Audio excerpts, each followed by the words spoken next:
आप सब कैसे हैं दोस्तों। आज का हमारा टॉपिक है introduction class of medical surgical nursing. इसका क्या है, पार्ट 2 है। पार्ट फर्स्ट में हमने देखा था जो मेडिकल सर्जिकल नर्सिंग होती क्या है, सर्जरी क्या होती है, मेडिसिन क्या होती है, ड्रग, इलनेस, डिसीज़, ये सब क्या होती है, हमने क्या देखा था उसमें फर्स्ट वीडियो में देखा था।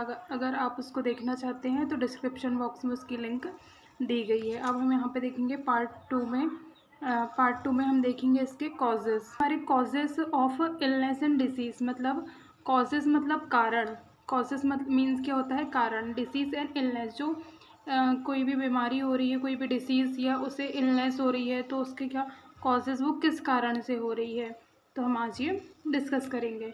तो फर्स्ट क्या है, हेरिडिटरी फैक्टर। सेकंड क्या है, कंजेनाइटल फैक्टर।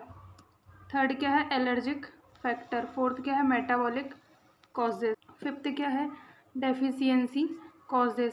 सिक्स क्या है, ट्रॉमेटिक कॉजेज। सेवन्थ है साइकोलॉजिकल। एट्थ है micro organism, neoplastic, idiopathic, degenerative and iatrogenic. अब हम इन सबको एक एक करके देखेंगे कि ये होते क्या हैं। फर्स्ट में आता है हमारा हेरिडिटरी फैक्टर। मतलब जो हेरिडिटरी फैक्टर होता है उसमें क्या होता है, due to defect of gene of any of the parents which is transmitted to the offsprings. जो हेरिडिटरी फैक्टर होते हैं वो एक जनरेशन से दूसरे जनरेशन पास ऑन होने के कारण होते हैं। जैसे कुछ डिसीज़ जो होती है वो एक वंश में कंटिन्यूटी में चलते रहती है। मतलब अगर उनके पेरेंट्स को है तो उनके बच्चे या उस बच्चे को भी होने के चांसेस रहते हैं। जैसे कौन कौन सी डिसीज़ होती है उसमें, डाउन सिंड्रोम हो सकता है, डायबिटिक मेलाइटस हो सकता है, हाइपरटेंशन हो सकता है, या मेंटल इलनेस हो सकता है। अगर ये डिसीज़ क्या है उनके पेरेंट्स को है तो बच्चे को होने की क्या रहेगी, चांसेस रहेंगे। सेकंड आता है हमारा कंजेनाइटल फैक्टर।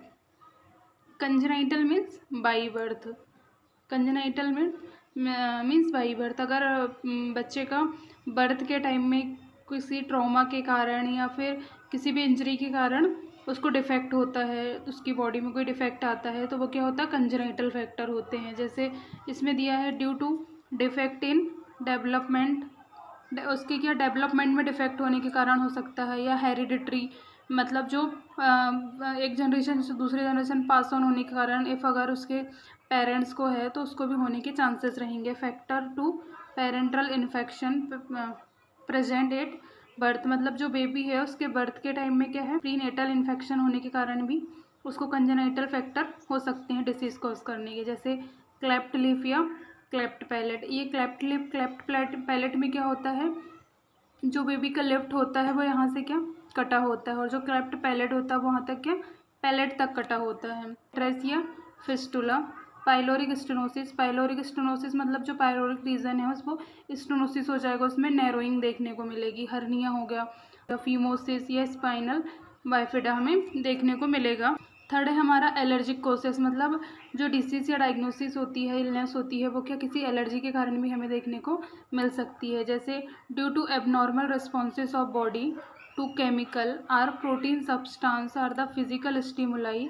एग्जाम्पल क्या, ड्रग साइड इफ़ेक्ट किसके कारण हो सकता है, जो बॉडी है उसके abnormal responses of the body chemicals, जो बॉडी है उसमें एबनॉर्मल रिस्पॉन्सेस दिखाने के कारण एलर्जी देखने को मिलती है। जैसे किसी को डस्ट से एलर्जी होती है, वो सब आ जाता है। जैसे एग्जांपल में क्या आ जाएगा, ड्रग साइड इफ़ेक्ट, ड्रग के क्या हो जाएंगे, साइड इफ़ेक्ट के कारण भी हमें एलर्जी कॉसेस देखने को मिलेगा। ओवरडोज, ड्रग का हम क्या ले लेते हैं, कई बार ओवरडोज ले लेते हैं। जितनी अमाउंट में डॉक्टर हमें प्रिस्क्राइब करता है हमें उतनी ही अमाउंट में ड्रग को लेना चाहिए। फिर ड्रग की एलर्जी होने के कारण किसी किसी को रहता है कि वो ड्रग उसको सूट नहीं करती है, उसमें क्या होती है, उसको एलर्जी होने लगती है। जैसे क्या डिसीज़ क्या हो जाएगी, जिसमें अस्थमा हो सकता है, रेनाइटिस, या फिर लीवर टॉक्सिसिटी हमें देखने को मिल सकती है। मेटाबॉलिक कॉजेस, जो मेटाबॉलिक कॉजेस होती है वो क्या होती है, मेटाबॉलिज्म, मतलब जो मेटाबॉलिज्म की प्रोसेस है उसमें डिस्टर्बेंस के कारण होती है। जैसे due to disturbance of abnormality in the process of metabolism, जो डिस्टर्बेंस किस में जाएगी, एबनॉर्मलिटी ऑफ द, जो मेटाबॉलिज्म है उसमें क्या जाएगी, एबनॉर्मलिटी आ जाएगी, डिस्टर्बेंस आ जाएगी। तो क्या डायबिटिक मेलाइटस हो सकता है। तो इसमें क्या, जो पेनक्रियास है वो प्रॉपर तरीके से, इंसुलिन उसमें प्रॉपर तरीके से नहीं बनेगा, और तो जिसके कारण क्या होगी, डायबिटिक मेलाइटस हो सकता है, हाइपर थायराइडिज्म हो सकता है। फिफ्थ है हमारा डेफिशिएंसी कॉजेज। जैसे नाम से स्पष्ट है, डेफिशिएंसी मतलब किसी भी चीज़ की डेफिशिएंसी, कमी के कारण, ये कमी के कारण हमें कोई भी डिसीज़ देखने को मिलेगी। तो जो डेफिशिएंसी कॉजेज में क्या जाएगा, result from inadequate intake and decrease absorption of essential dietary factor. मतलब जो डाइटरी फैक्टर है उसका इनएडिक्वेट इंटेक, मतलब जितनी अमाउंट में हमें नीड है उतनी अमाउंट में हम उसको क्या ले रहे हैं, इंटेक नहीं कर पा रहे हैं, या फिर उसका क्या हमारी बॉडी में क्या हो रहा है, एब्जॉर्प्शन नहीं हो पा रहा है प्रॉपर तरीके से, जिसके कारण हमें डेफिशिएंसी कॉजेज़ के कारण हमें क्या इलनेस देखने को मिलेगी। जैसे क्या अस्थमा हो सकता है, स्कर्वी हो सकता है, रिकेट्स हो सकता है। स्कर्वी क्या विटामिन सी की कमी से होता है, रिकेट्स विटामिन डी की, पेलेग्रा हो सकता है B3 की कमी से, नाइट ब्लाइंडनेस हो सकता है विटामिन ए की कमी से, बेरी हो सकता है विटामिन बी की कमी से, एनीमिया हो सकता है, या फिर विटामिन डी डेफिशिएंसी हो सकती है हमें। जैसे हमारा ट्रोमेटिक कॉजेज, जैसे नाम से स्पष्ट है, ट्रोमेटिक कॉजेज मतलब किसी भी ट्रॉमा या इंजरी के कारण हमें ये कॉज रहेगा, जो क्या करेगा, डिसीज़ को कॉज करेगा। तो क्या रहेगा, ड्यू टू इंजरी, किसी भी इंजरी के कारण हमें ये देखने को मिलेगा। जैसे एग्जांपल हेड इंजरी के कारण हो सकता है, या फिर फ्रैक्चर हो सकता है, RTA के कारण क्या फ्रैक्चर हुआ हो तो उस टाइम में भी ये उसको लीड कर सकता है, डिसीज़ को लीड कर सकता है। अब सेवन्थ है हमारा साइकोलॉजिकल साइकोलॉजिकल कॉजेज में आता है हमारे जो मेंटल फंक्शन है वो प्रॉपर तरीके से वर्क नहीं कर रहा है, या तो वो न्यूरोसिस के कारण हो सकता है या फिर साइकोसिस के कारण हो सकता है। जैसे क्या डिप्रेशन हो सकता है, डिप्रेशन मतलब पर्सन इसमें क्या है, बिल्कुल ही बातचीत नहीं करेगा, आइसोलेट कर लेगा अपने आप को, उसके माइंड में सुसाइडल अटैम्प्ट्स के ज़्यादातर ख्याल आएंगे।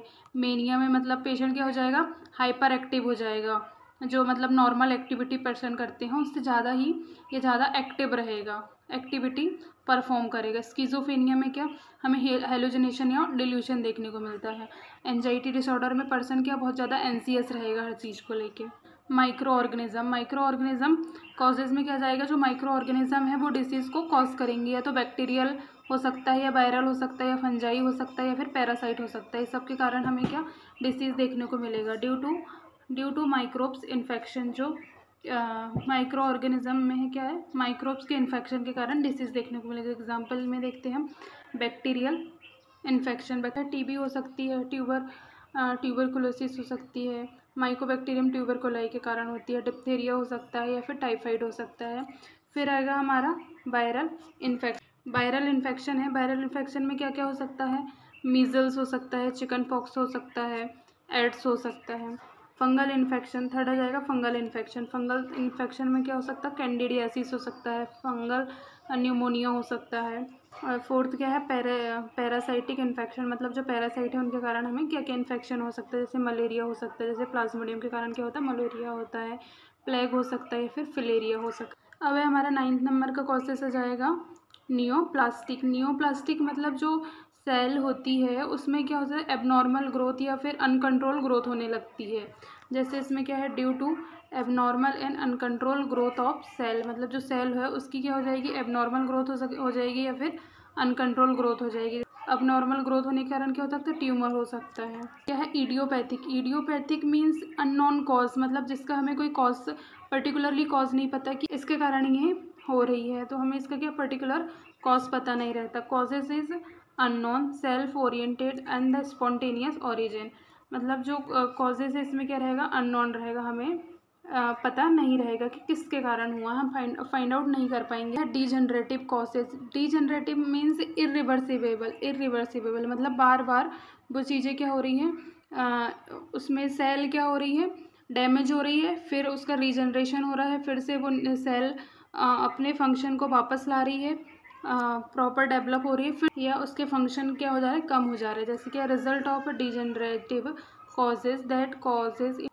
जो टिश्यू और ऑर्गन है उसमें क्या हो रहा है, डीजनरेटिव चेंजेस हो रहा है। जैसे क्या लीवर सिरोसिस होता है, तो लीवर सिरोसिस किसके कारण होता है, ये होता है अल्कोहल कंजप्शन के कारण।